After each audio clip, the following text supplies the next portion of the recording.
بتساعدها علشان تهرب من جوزها اللي بيضربها، ولكنها في النهاية بتكتشف إن كانت لها قصة غير القصة الحقيقية تماما.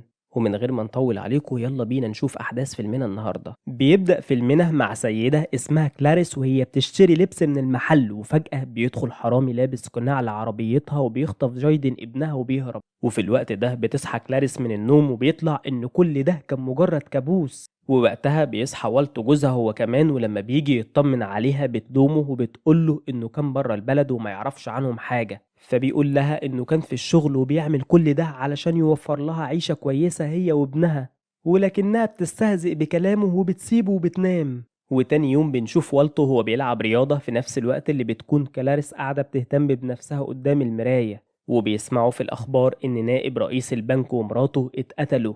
وبيقول لها والت إنهم ممكن يكونوا اتقتلوا علشان بيتعاطوا المخدرات أو علشان أي حاجة تانية من تجارة الأسلحة وغيره.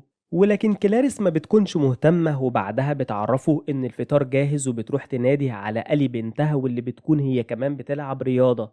وبتعترض كلاريس على هدومها وبتقول لها إن البلوزة بتاعتها قصيرة جدا وإن ممكن أي حد يشوفها وتكون مشكلة. فبتقول لها ألي إنها في البيت ومحدش هيشوفها، لكن كلاريس بتعترض برضه وبتقول لها إن الهدوم مش عاجباها وخلاص. هو بتروح بعدها لأوضة جايدن وبتكون متبهدلة خالص، فبترتبها وبيكون جايدن مستخبي في الخيمة بتاعته وبيفاجئها، فبتترعب كلاريس وبتقوله يبطل يلعب الألعاب دي.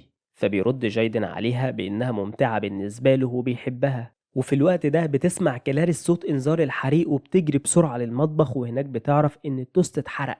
ولما ألي بتتريق عليها وبتقول لها إنه جميل، بتقول لها كلاريس إنهم السبب ومش كل مرة هتروح لكل واحد أوضته. فبيرد والت بهزار وبيقول لها إن مفيش حد بيحترمها في. وبعد كده بتجهز كلاريس نفسها علشان تودي ألي المدرسة لأنها اتأخرت، وبتكون معترضة برضه على لبسها كالعادة، وده بيضايق ألي وبتقول لها إنها مش والدتها الحقيقية علشان. فبتتعصب كلاريس من كلامها وبتقول لها إنها هي اللي اهتمت بيها من لما كان عندها سنتين. فبترد ألي عليها بإنها ما ينفعش تخبي الحقيقة طول الوقت وبتسيبها وبتمشي. فبتتضايق كلاريس من كلامها وبتروح لدكتورها النفساني وبتحكي له عن الأحلام اللي بتجيلها، فبيطمنها إن ده بسبب خوفها وتوترها طول الوقت. ولما بتحكي له عن ألي وإنهم مش متفاهمين خالص، بيقول لها إن كل المراهقين في السن ده بيكونوا عصبيين ومش متفاهمين مع أمهاتهم. ولما بيسألها عن والت بتقول له هي متضايقة إنه مشغول على طول، ولكن علاقتهم كويسة وهي مبسوطة، ولكنه ما بيسرقهاش وبيسألها لو مقتنعة بالكلام اللي هي بتقوله ده.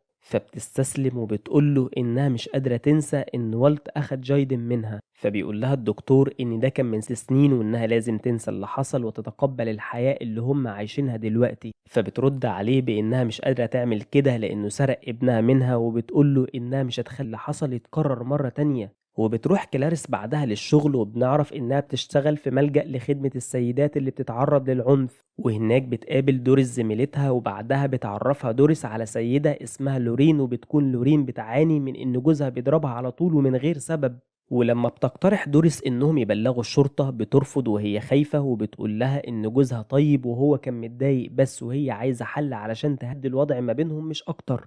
وفي الوقت ده بتنادي ساندي زميلتهم على دوريس وبتقول لها إن في حاجة مهمة، وبتكون في بنت اسمها شيري جاية تستنجد بيهم وإيديها بتنزف دم. وبتعرض عليها كلاريس إنها تبلغ الشرطة، ولكن البنت بتكون خايفة وبتقول لها إن لو عملت كده جوزها هيلاقيها. وبتعتذر لهم لأنها بهدلت الأرض بالدم. فبترد كلاريس عليها بإن دي حاجة مش مهمة والمهم إنها بخير. وبعدها بتطلب شيري من إنها تتكلم مع كلاريس على انفراد، فبتقول لها دوريس مش مانع وبيقول لها تعتبر ده بيتها. وبتحاول كلاريس تطمنها وبتقول لها إنها تاخد لها حقها منه، وبتطلب منها تعرف معلومات أكتر. فبتقول لها إن اسمها شيري ريدفين وجوزها بيناديها بلوسوم، وإنها عندها أسباب كتيرة علشان تكون في المكان ده. ولما بتسأل كلاريس انتي هنا ليه، بتعرفها إنها هي اللي بتنظم المجموعة. فبتسألها شيري لو كان في مشاكل ما بينها وما بين جوزها، فبتقول لها كلاريس إنها ما عندهاش مشاكل وإن حياتها طبيعية. وبتقول لها إنها بتشتغل علشان رسالة الماجستير بتاعها. فبتستهزئ شيري بيها وبتقول لها إنهم مجرد تجارب عندها مش. ولكن لورين زميلة كلاريس بتعترض على كلامها وبتقول لها إن كلاريس طيبة وبتحاول تساعد الناس بجد. وبتحد مع شيري في الكلام، ولكن كلاريس بتديهم وبيقعدوا يهزروا مع بعض. ولما بترجع كلاريس للبيت بنلاحظ إن في حد بيراقب البيت بعيد. وبتتكلم كلاريس بعدها مع جوزها وبتحكي له إنها قابلت سيدة فيها صفات كتير متناقضة وإنها مش عارفة تحدد مشكلتها لحد دلوقتي. فبيحاول يطمنها وبيقول لها إنها شجاعة وبتقدر تحل أي حاجة وأكيد هتلاقي حل لمشكلتها. وتاني يوم لما بتوصل كلاريس لشغلها بتعتذر لها شيلي عن الكلام اللي هي قالته لها امبارح وبتقول لها إن والدها كان كتير ومات بس كان دايما شايف الجانب المشرق من الحياة. وبتعرفها إنه في يوم كان شارب كتير جدا وفضل يضرب في والدتها لحد ما ماتت. وبتقول لها إنه اتسجن وبعد ما أنهى مدة عقوبته خرج حد ضربه بالسكينة في المكان اللي كان بيشرب فيه ومات. ولما بتسألها كلاريس لو كانت متضايقة منها في حاجة بتقول لها شيري إنها واحدة مولودة وفي بقها معلقة من دهب وما تعرفش أي حاجة عن حد. وفي الوقت ده بتقاطعهم دوريس وبتقول لكلاريس إن واندا زميلتهم عايزة تستخدم المكتب علشان تكمل. وبتكمل شيري وكلاريس كلامهم ولما بتسأل شيري كلاريس إزاي بتسمح لهم يطردوها من المكتب بترد عليها كلاريس بإن كل واحد ليه عدد ساعات معينة يشتغل فيها. وفي الوقت ده بتفاجئها شيري بكلامها وبتسألها هي مخبية إيه. فبتعرفها كلاريس إن جايدن ابنها عنده توحد وقبل 6 سنين كانت بتشتغل مع عمال التنظيف وراحت على تشتري هدوم ولما رجعت لقت ابنها اتخطف. فبتتعاطف شيري معاها وبتقول لها إن ده حصل قبل 6 سنين على عكسها اللي تعاني كل يوم. فبترد كلاريس إن مهما حصل لازم تكوني مستعدة علشان تتغيري وتثقي بالناس. فبتقول لها شيري إنها أول مرة شافتها فيها كانت متأكدة إن تساعدها. وبنروح للشخص اللي بيراقب كلاريس وبنعرف إنه بيراقب والت هو كمان وبنكتشف إن والت بيخونها. ولما بيوصل والت للبيت بتلومه كلاريس لأنه ما اتصلش بيها وسابها قلقانة عليه. فبيعتذر لها وبيسيبها وبيدخل الحمام. وبنعرف إن الشخص اللي بيراقب والت اسمه بيلي وبنشوفه بعدها وهو بيهدد لورين بالسكينة وبيطلب منها لشيري إنه عارف مكانها وهيسيبها. ولما بتروح كلاريس لشغلها بتعرف إن لورين وشيري مشيوا علشان جوز شيري هددها بالقتل. وبتديها دوريس ورقة مكتوبة بخط شيري بتشكرها فيها على كل اللي عملته علشانها. ولما بترجع كلاريس للبيت بيلاحظ والت إنها متوترة ولما بيسألها متضايقة ليه بتحكي له عن اللي حصل فبيحاول يخفف عنها وبيعرض عليها يروحوا حفلة مع بعض ولكن الجزمة بتاعتها بتتكسر وما بتكونش عايزة تروح. وبتتحجج إن مفيش حد ياخد باله من الأولاد.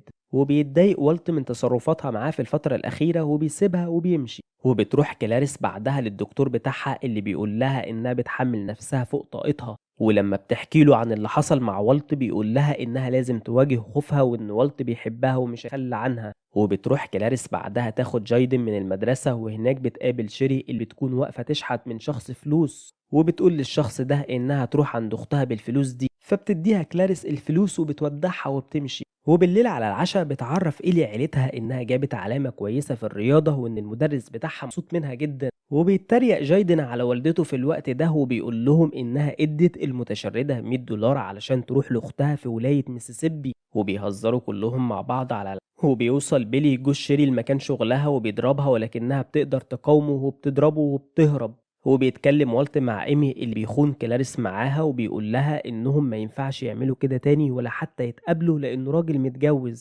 وبتكون ايمي رافضة انهم ينفصلوا ولكنه بيقدر يقنعها. في نفس الوقت اللي بتكون كلاريس بتتفرج مع جايدن ابنها على كرتون وبيكونوا مبسوطين جدا وبيخبط الباب ولما بتفتح بتتفاجئ بشيري مضروبة وحالتها وبتطلب من جايدن انه يجيب الاسعافات الاولية علشان تعالج لها الجروح. فبتشكرها شيري وبتقول لها انها هي الوحيدة اللي تهتم بيه. وبيرن التليفون في الوقت ده وبتكون إلي اللي بتقول لوالدتها إنها وقعت في التمرين وعاوزة حد ياخدها. فبتروح لها وبتسيب شيري في البيت مع جايدن ولما بترجع بتلاقيهم بيلعبوا مع بعض ومبسوطين. وبعدها بتتعرف إلي وشيري ولما بتسأل شيري كلاريس لو إلي بنتها بتعرفها إنها بنت والت.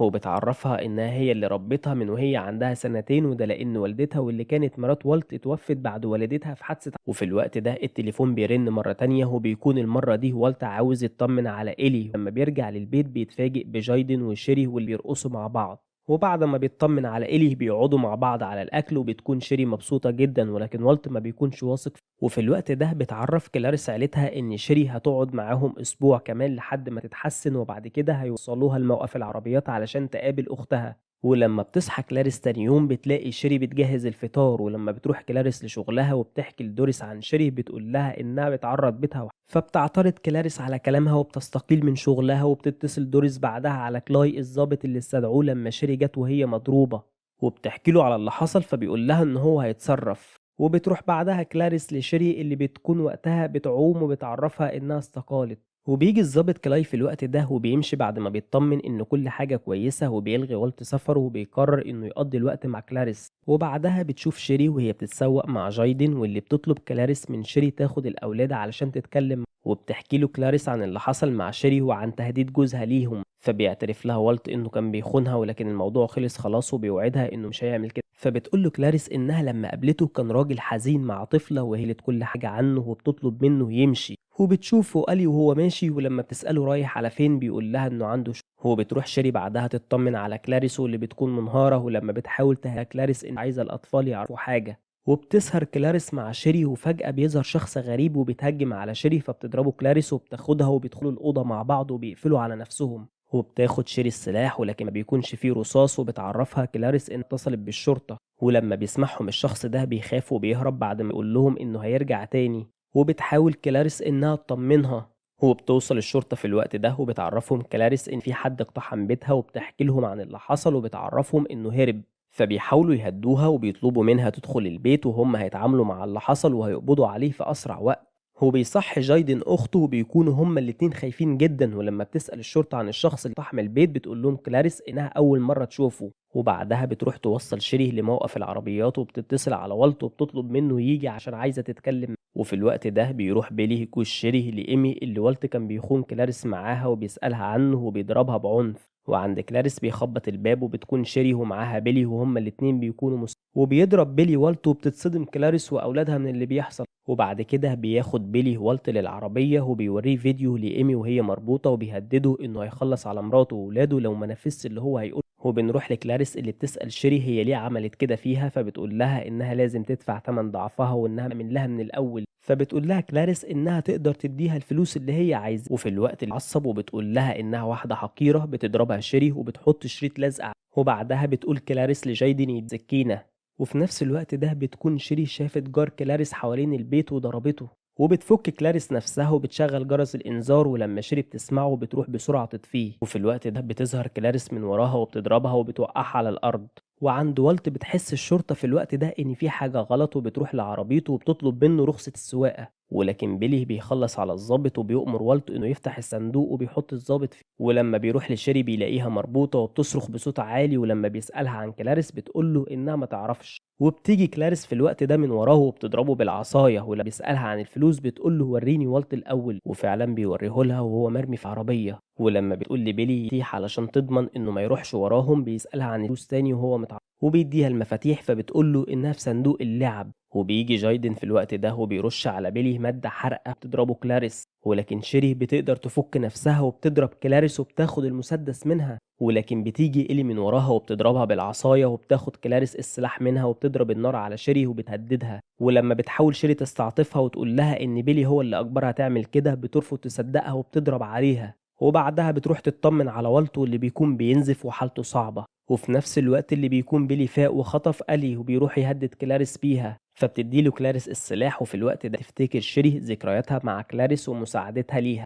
وبتقرر تساعدها وبتضرب بيلي، وبتاخد كلاريس السلاح من على الأرض وبتصوبه على بيلي. وبتتخيل إنه الشخص اللي كان بيجيلها في كوابيسها، وبتضربه بالنار وبتسيب شيري تمشي. وبعد 3 شهور بترجع كلاريس لشغلها من تاني، وبيحصل معاها نفس الموقف، وواحدة بتتريق عليها. فبتحكي لها كلاريس إن في شخص اقتحم بيتها وهي قاومته واتغلبت عليه وحمت عيلتها منه، وبتطلب منها تحكي مشكلتها وبينتهي فيلمنا مع كلاريس وهي بتتكلم مع السيدة دي عن الأمل، وبيكون واضح إن حالتها النفسية اتحسنت واتخلصت أخيرا من الكوابيس اللي كانت بتعاني منها. وبنتعلم من فيلمنا إن الأشخاص الغريبة لازم نحذر منها دايما.